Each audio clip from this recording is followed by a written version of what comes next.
It's nothing new. I mean, way back in the day, we had these things called enigma machines, and Nazis used them to code messages. And if you ever go to Bletchley Park in England, wonderful tour, highly recommend it. You can actually see a reproduction of the bomb, which is the computer that Turing constructed to break the enigma machine.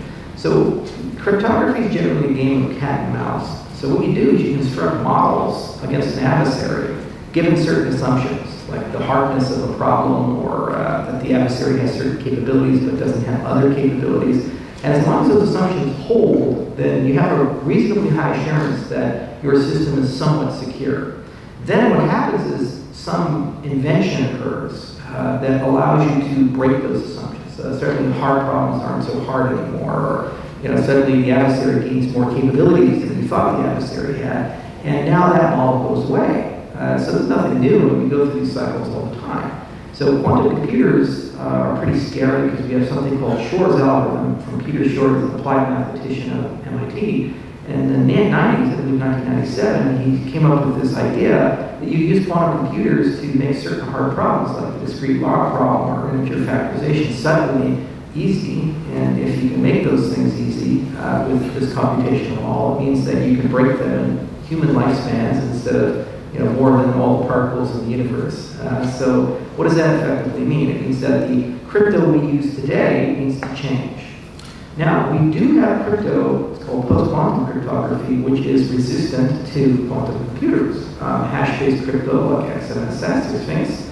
We have things like lattice-based crypto, really cool paper called The Lithium, built with a software framework called Crystals. So you can imagine what the cryptographers are fans of. Peter Schwab, I think, is the one who did that. And NIST even has a competition where they're actually standardizing post-quantum crypto for use of the U.S. government. Most intelligence agencies and militaries are moving to better cryptographic primitives. Why don't we use them today? Because unlike elliptic curve crypto and other things that we use today, these post-quantum crypto schemes are very heavy. The signature sizes are much greater. It takes a lot more time to validate them. And they generally involve a little more complexity than people are used to. One of the things that we like in cryptography is simplicity. The simpler it is, the easier it is to understand, the more likely that it's going to work well, and more likely that it's not going to have some hidden flaw that's going to come and bite us in the ass. So just like the endless game of cat and mouse, we will have resolutions to this. Systems I build, we have solutions for it. Just a question of when and how to implement them. And the world moves on. That said, you asked a very particular question about when are these things coming. So we do follow them. And, it's nice to go to some of the conferences. The best conference, in my view, if you're a cryptographer, you don't really want to go to a domain-specific quantum information theory conference, is to go to crypto.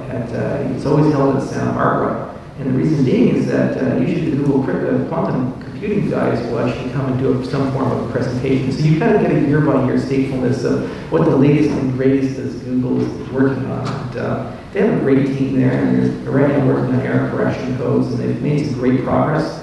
But at the end of the day, look at how these systems work. They require enormous amounts of energy. You have to run them close to absolute zero. They're very, very expensive. So they look a lot like computers looked in the 1950s. And so that effectively means that they're living in the hands of massive corporations and sovereign actors, not in script kiddies in their mom's basement. So we have nothing to fear, in my view, today. In maybe 10, 20 years, this will become commercially acceptable in a large enterprise setting. And then within 30 to 40 years, some miracles of physics and material science will come out. And then it'll be something that more mainstream consumers can purchase, just like you can buy a laptop today.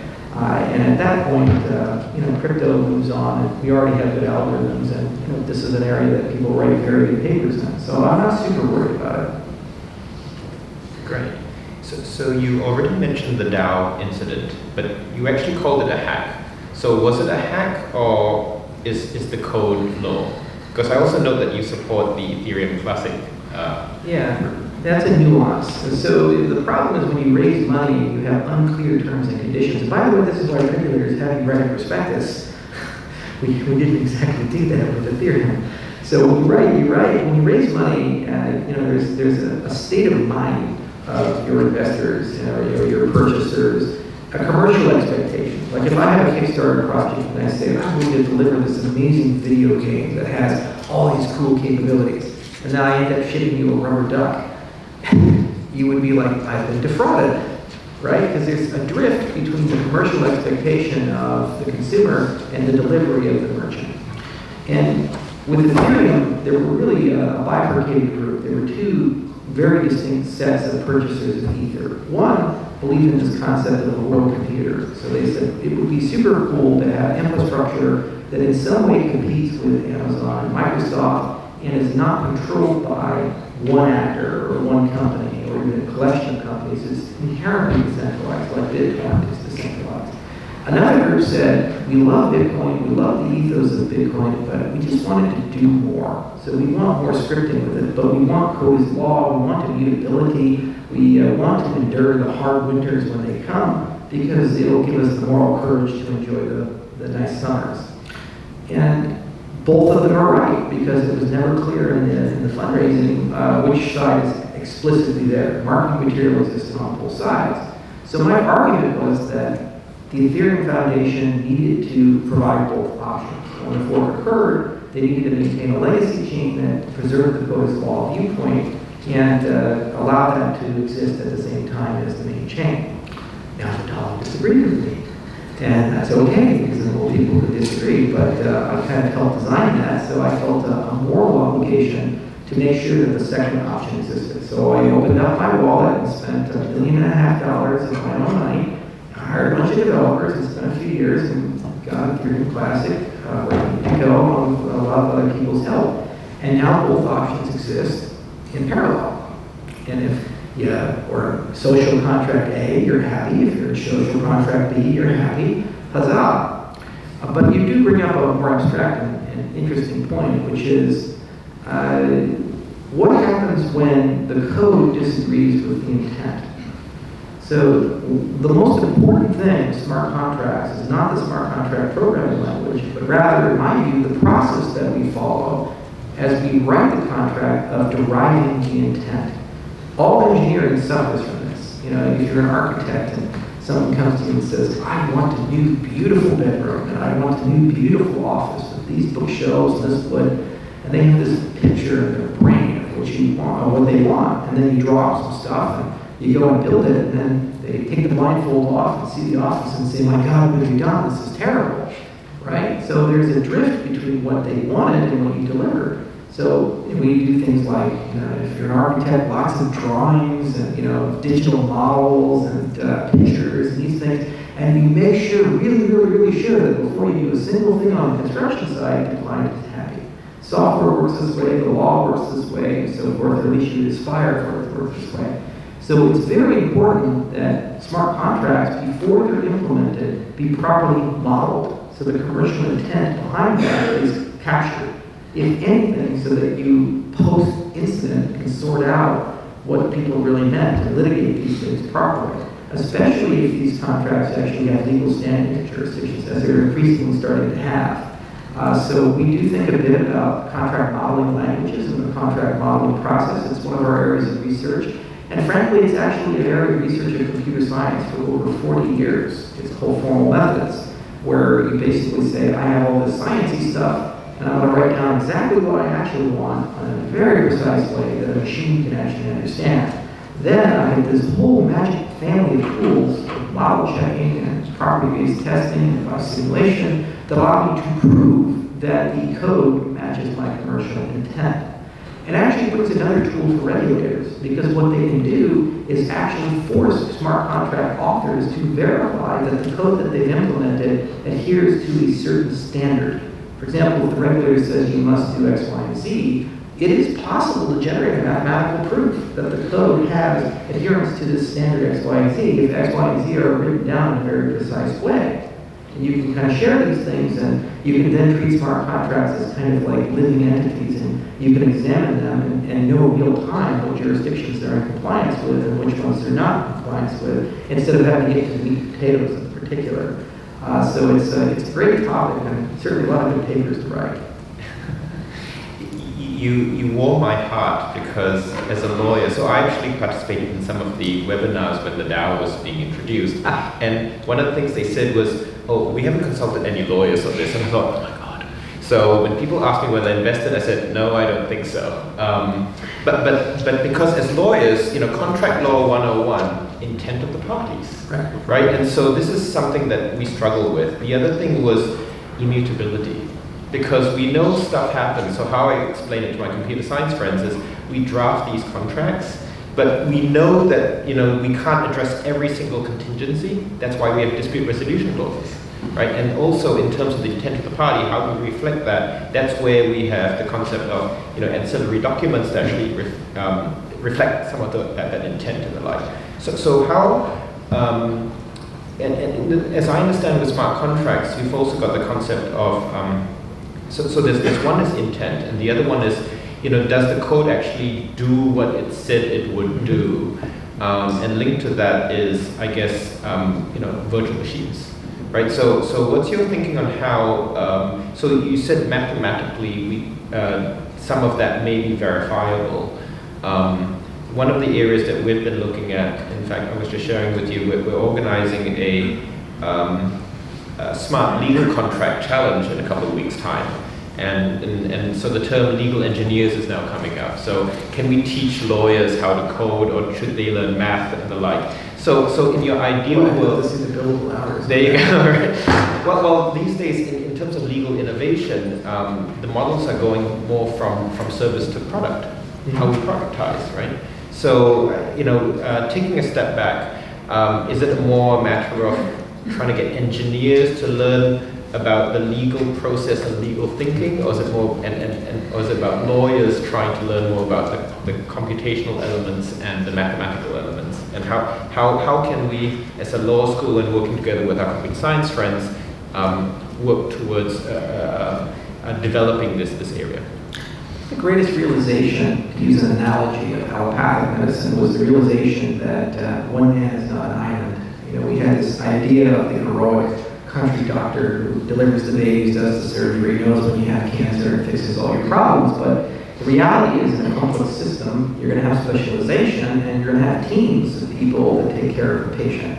Teams to manage chronic conditions, teams to deal with trauma, teams to deal with acute illness. And analogously, when you look at the law, you need a team. There's a financial component, there's a tax component oftentimes. There's a lot of domain-specific conversations about what you're actually thinking about. If you're in the energy business, there's probably some sort of land claim or something like if you're extracting oil. There's all kinds of things you have to think about. Maybe there's a water rights problem there when you're fracking. So no one lawyer is going to know all of that, and no engineer can be expected to have that level of legal sophistication. The challenge is the system is not really built in a way to incentivize collaboration. It's siloed.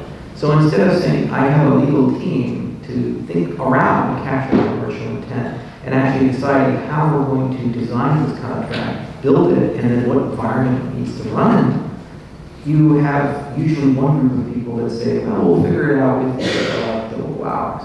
And we entrepreneurs are allergic to that. We don't like sitting in a conference room with 6 lawyers, every one of them billing us at the same time. So sometimes we decide to just go it alone. Because they would say, I'm a mathematician, I'm pretty smart, law is pretty easy, I just read this book here. And it's not, it's actually a very nuanced and complex field, just like every other field is nuanced and complex, and it takes years to master. So that Dunning-Kruger effect works in both directions, and bad economic structures works in both directions, and it leads to a poor outcome. So what needs to happen is we need to start thinking in terms of, first, how much can be standardized? Because it turns out that the things you want to do, whether it's digging an oil well or building a building or entering into some sort of commercial relationship, most of this can be templated. 80%, 90%. That's basically the whole business model of LegalZoom. And then there's always that, there's this thing that's a little different. And that does require a little bit of hacking and engineering. But instead of arguing over the big picture, you're arguing over the little picture, and you're getting very specific, which means you get ultimately a more efficient process and also less money involved in that. So entrepreneurs are more likely to engage in that, and you'll probably get a better outcome. Now, instead of this just being the province of lawyers sitting in the room figuring out how to template things, at this stage you do now need engineers, and actually regulators in the same room as well, and people who are involved in arbitration, and people who are involved in towards. Right? Because at the end of the day, they have to live with the failures of the system. So they probably should have a say in how the new system be constructed. Another emerging trend, which is making things really difficult, being a global company, and I have 16 countries I have to contend with, what the HR law burden is for us there? Jesus Christ. It's tough. You get a real appreciation for lack of standardization. And, this is why people who are forceful in global environments like maritime law, fair maris, you just kind of come up with a way of dealing with it that is reasonable and efficient out of necessity, or else you just simply go out of business of the burdens of living in this environment.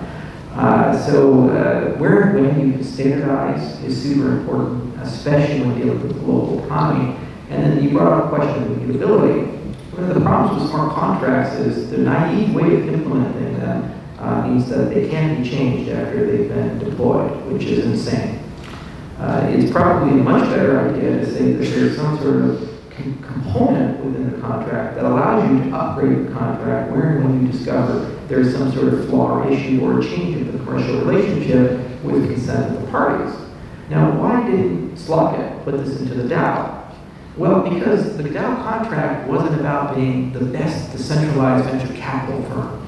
It was about evading securities regulation. Let's be honest, these people are not nice people. And so what they do, they built a contract that was very anti-consumer, and it was very arrogant. And they thought that they were just smarter than everybody else, and like everybody who engages in that career, eventually they get burned. And that's exactly what happened there. So the lesson from the DAO is things must be fit for purpose and substance of reform, and that it's important to build functional teams of domain experts that everybody can contribute to. Thank you. So I'm going to ask, I think, one more question, and then I'm going to open it up to the floor. So get your questions ready, please. Yes, I know Charles likes good questions, tough questions, I think. So I just wanted to follow up a little bit in terms of tools. So I totally agree with what you said about different stakeholders coming together and working and co-creating. So in fact, back here, we organized a hackathon a few weeks ago, a legal hackathon, legal tech and reg tech. So we brought together lawyers and technologists, and we had the regulators there too. So to me, and one of our judges was from the Department of Justice. So we really are trying to build that right ecosystem and put that in place.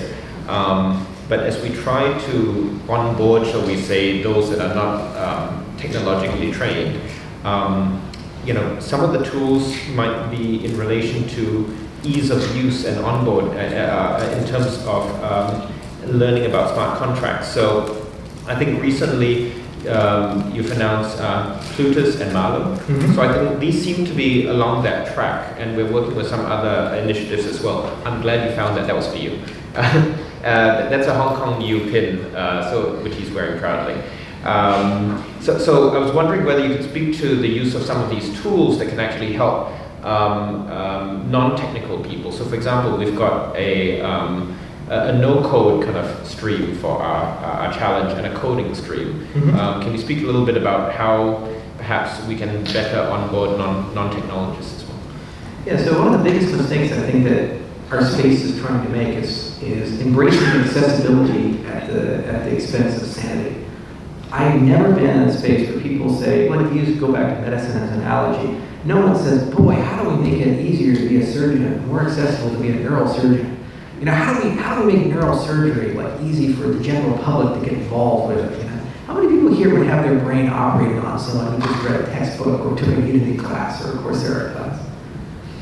Right, because you recognize that maybe this thing requires some domain-specific skills that take some time to master.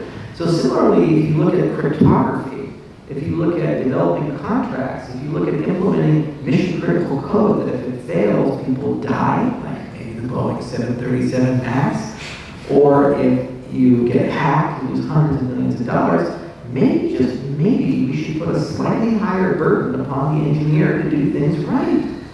It makes so much sense in medicine, but then in our space, we're just at a rush to get as many developers as possible. Apple ran into this problem when they were thinking about the iPhone. So if you think about the way that software was written before the smartphone came, the resolution was just like a single pixel when you were clicking. It's the cursor, right? The little mouse. You put the button in, and that's how you open it up. Then you're going to a resolution of your finger. It's like 10,000 times larger. Software wasn't designed for that. So that was just one of the many huge problems of getting software to work well on cell phones. So did Apple wake up and say, how do we get 10 million developers on our platform in day number one, 10 million apps on our platform in day number one? You know what would have happened? 9,999,050 would probably be junk, and 50 would probably be okay, right? And so instead they said, let's get 100 good apps, and let's create a VC fund with Kleiner Perkins, John Doerr, the best VC guy in the world, did 192 IPOs. Let's go do a store with this guy, see the store with some really great case studies, and allow a great sophisticated developer ecosystem to emerge. Then, after you've done that, you can then start gradually adding more people who have the benefit of hindsight, have the benefit of experienced people who are battle-hardened, and tools that have been tested.